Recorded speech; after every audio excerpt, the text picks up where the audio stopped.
Hey guys, welcome back to another video.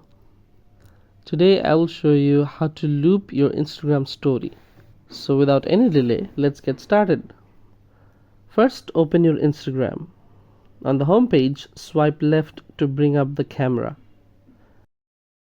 At the bottom, make sure story is selected.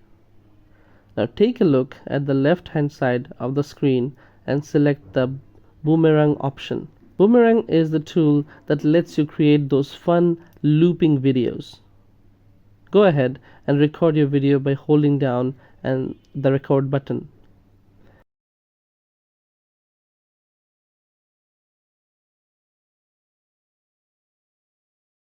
Once it's done processing, you'll notice that your video automatically loops back and forth, creating that smooth, continuous effect. Pretty cool, right? Now tap the arrow button to proceed. Then press share to post it to your story. And that's it. You have successfully created a looping Instagram story.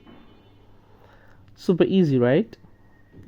Thanks for watching this video. If you found this video helpful, don't forget to like, comment, share, and subscribe to our channel.